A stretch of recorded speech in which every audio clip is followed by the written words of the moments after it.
नमस्कार दोस्तों, मेरे YouTube चैनल पे आपका बहुत बहुत स्वागत है। देखिए, हम हिंदी साहित्य का ऐतिहासिक ग्रंथ पढ़ रहे थे, उसमें आज हम चर्चा करेंगे मिश्र बंधु विनोद पे। चलिए आइए शुरुआत करते हैं इस वीडियो की। आज का विषय है हमारा मिश्र बंधु विनोद। मिश्र बंधु विनोद। देखिए, मिश्र बंधु विनोद जो ऐतिहासिक ग्रंथ है हिंदी साहित्य का, तो ये लिखा था मिश्र बंधु ने। मिश्र बंधु ने मिश्र बंधु ने ठीक है, मिश्र बंधु ने लिखा था मिश्र बंधु विनोद। मिश्र बंधु में कौन कौन थे? सबसे पहले तो मिश्र बंधु थे कहाँ के? जो ये मिश्र बंधु थे, ये 3 भाई थे और ये थे उत्तर प्रदेश के लखनऊ शहर के। ठीक है, उत्तर प्रदेश के लखनऊ शहर के थे। इसमें सबसे पहले नाम आता है गणेश बिहारी का। गणेश बिहारी। नंबर 2 पे आता है श्याम बिहारी। श्याम बिहारी। तीसरे नंबर पे आता है सुखदेव बिहारी। सुखदेव बिहारी। ये 3 भाई थे। ठीक है, ये 3 क्या थे? भाई थे। गणेश बिहारी, श्याम बिहारी और सुखदेव बिहारी। और इन तीनों को जो है उस समय, जिस समय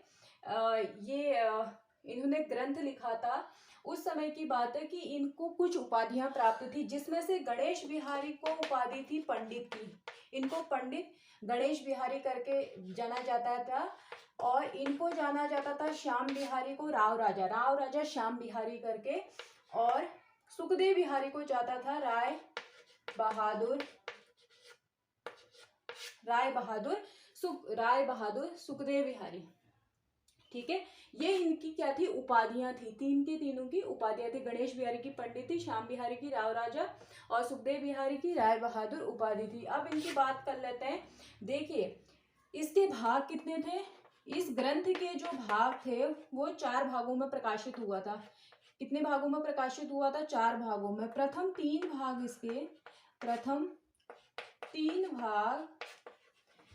3 भाग मिश्र बंधु विनोद के प्रकाशित हुए थे 1913 ईस्वी में।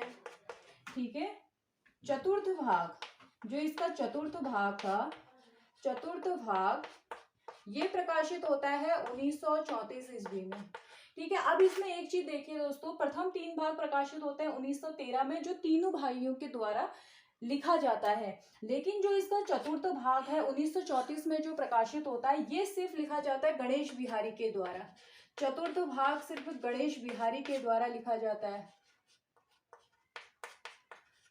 ठीक है, चतुर्थ भाग सिर्फ गणेश बिहारी के द्वारा लिखा जाता है, लेकिन आता है मिश्र बंधु करके आता है पूरा।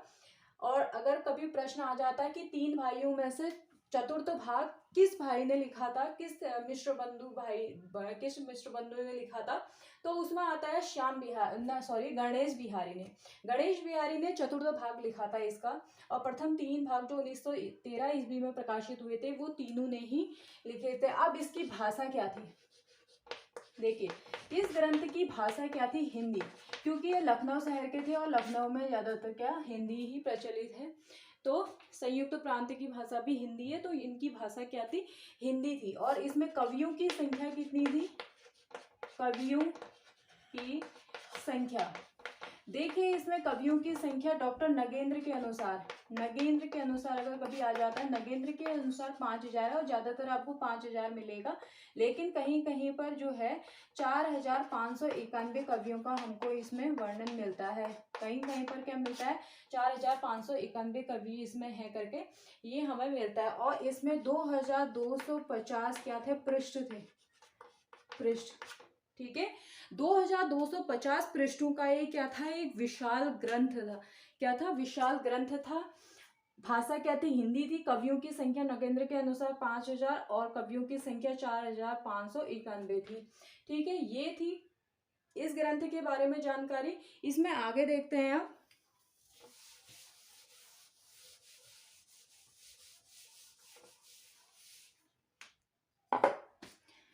देखिए, इसमें जो श्याम बिहारी थे, श्याम बिहारी और सुखदेव बिहारी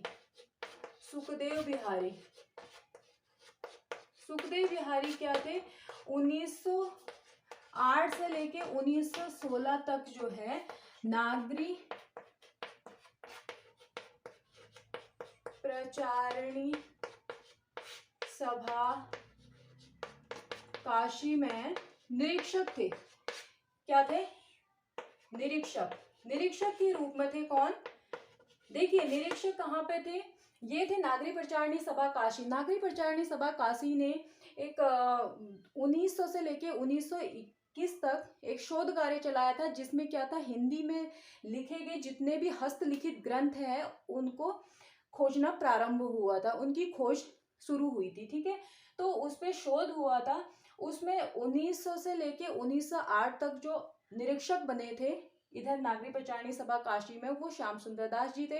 1908 के बाद 1916 तक जो है श्याम बिहारी और सुखदेव बिहारी जी बनते हैं। कहाँ निरीक्षक बनते हैं? नागरी प्रचारिणी सभा काशी में। और उसी में क्या करते हैं ये लोग? अपने मिश्र बंधु विनोद में, मिश्र बंधु विनोद में, मिश्र बंधु विनोद में यहाँ से उपलब्ध जानकारी को क्या करते हैं? उपलब्ध जानकारी को सम्मिलित करते हैं। उपलब्ध जानकारी को क्या करते हैं? जानकारी को सम्मिलित करते हैं। कहाँ से प्राप्त जानकारी को? नागरी प्रचारिणी सभा से। ठीक है, ये श्याम बिहारी और सुखदेव बिहारी जी कहते हैं 1908 से लेकर 1916 ईस्वी तक क्या थे? यहाँ पे नागरी प्रचारिणी सभा काशी में निरीक्षक थे, क्योंकि एक शोध कार्य शुरू हुआ था कि हस्तलिखित जो जितने भी हिंदी की ग्रंथ थे उन पे खोज कार्य प्रारंभ हो गया था। तो उसमें क्या थे? श्याम सुंदर दास जी पहले निरीक्षक थे, फिर उसके बाद 1908 से 16 तक ये दो भाई बने। फिर मिश्र बंधु विनोद में जो है यहीं से इन्होंने जो जानकारी, उपलब्ध जानकारी प्राप्त हुई थी उसको सम्मिलित किया। किसमें? अपने मिश्र बंधु विनोद में। ये थे इनके ग्रंथ की कहानी की कहाँ से इन्होंने इतनी अध्ययन ये सामग्री उठाई थी, ये यहीं से उठाई थी नागरी प्रचारिणी सभा से। बाकी इन्होंने स्वयं ही सामग्री अपने तरीके से इकट्ठा की थी। ठीक है, अब शुक्ल जी की बात करते हैं। रामचंद्र शुक्ल की बात आती है तो रामचंद्र शुक्ल ने इनके ग्रंथ को क्या कहा है? इतिवृत्त संग्रह कहा है। क्या कहा है? इतिवृत्त संग्रह कहा है। किसके ग्रंथ को कहा है? मिश्र बंधु विनोद को ये क्या कहते हैं? इतिवृत्त संग्रह कहते हैं। और इनको क्या कहते हैं? मिश्र बंधुओं को,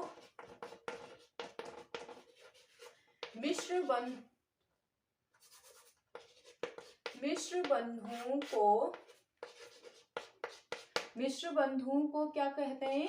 परिश्रमी संकलनकर्ता। ये प्रश्न पूछा गया है कि परिश्रमी संकलनकर्ता किसको कहा जाता है? तो मिश्र बंधुओं को कहा जाता है।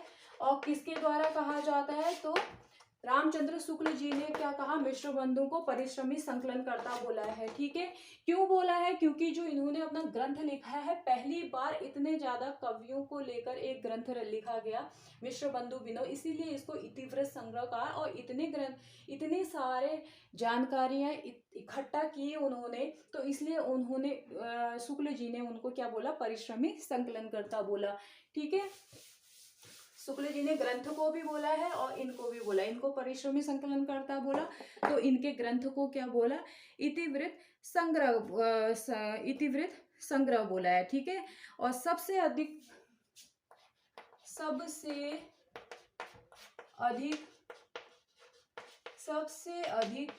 कवियों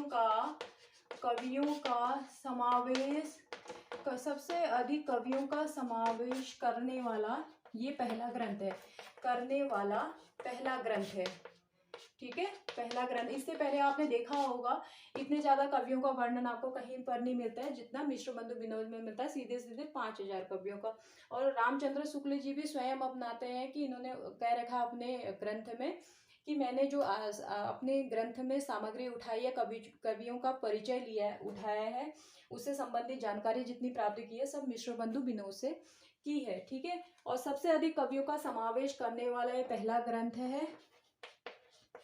कालक्रम तथा नामकरण, कालक्रम और नामकरण का सफल प्रयास करने वाला भी ये पहला ग्रंथ है। प्रयास करने वाला पहला ग्रंथ।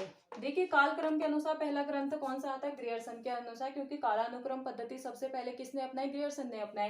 ग्रियर्सन से पहले किसी ने नहीं अपनाई थी। लेकिन नामकरण का सफल, कालक्रम तथा नामकरण दोनों का सफल प्रयास करने वाला पहला ग्रंथ कौन सा है, मिश्र बंधु विनोद है। ये हमको पता होना चाहिए, ठीक है। आप देखिए मिश्र बंधु विनोद में और चीजें क्या आती है, इसमें एक इनका एक ग्रंथ है। और सबसे पहले हाँ, मिश्र बंधु विनोद के भाग, इस ग्रंथ के भाग कितने, 8, ठीक है। और इसमें कालखंड कितने हैं, कालखंड 5। कितने कालखंड हैं, 5 कालखंड हैं। और भाग कितने हैं, 8। अब इसको आप समझ नहीं पाए होंगे कि कैसे। देखिए इसके भाग, सबसे पहले आरंभिक, ऐसे कर लेती हूँ, आरंभिक। आरंभिक के इन्होंने 2 भाग किए, पूर्व मध्य, ठीक हो गया, पूर्व हो गया, मध्य हो गया। दूसरे इनका क्या हो गया, माध्यमिक। दूसरा क्या था, माध्यमिक। माध्यमिक के भी इन्होंने क्या किया, पूर्व और मध्य। यानी एक कालखंड को 2 भागों में विभाजित किया इन्होंने। अलंकृत, अलंकृत काल को इधर भी 2, पूर्व मध्य। फिर क्या आया, परिवर्तन। फिर क्या है, परिवर्तन। देखिए एक चीज इसमें समझिए कि भाग क्या थे, काल क्या थे, काल ये हैं और इनके भाग क्या हैं, ये हैं। तो आरंभिक काल, आरंभिक काल के भी 2 भाग किए इन्होंने, पूर्व और मध्य। माध्यमिक के भी 2 भाग किए, पूर्व और मध्य। अलंकृत के भी पूर्व और मध्य किए। परिवर्तन काल के कोई भाग नहीं किया। फिर उसके बाद वर्तमान काल, ठीक है, वर्तमान काल। ये इनका काल विभाजन था। अगर ये इनके काल हो गए, 5 काल हो गए, ये इनके भाग हो गए। भाग ये 6 हो गए, 6, एक 7 और एक 8। ये 8 भाग हो गए और ये 5 क्या हो गए, कालखंड हो गए। इस तरह से इन्होंने अपने ग्रंथ को विभाजित किया था, ठीक है। इन्होंने यहाँ आदिकाल को क्या नाम दिया, आरंभिक काल दिया, ठीक है, पूर्वारंभिक और मध्य, ठीक हो गया।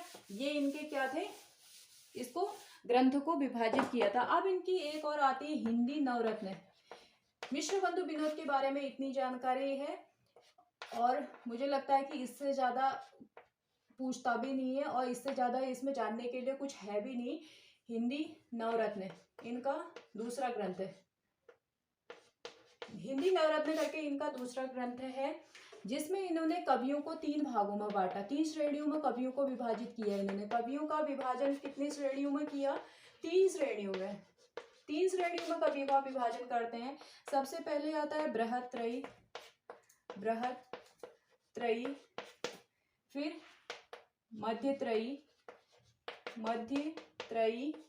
फिर आता है लघुत्रयी, ठीक है। 3 भागों में इन्होंने क्या किया, कवियों का वर्गीकरण किया है। किसमें, हिंदी नवरत्न में। ये प्रश्न अभी पूछा भी गया है। 9 कवियों का इसमें वर्णन है।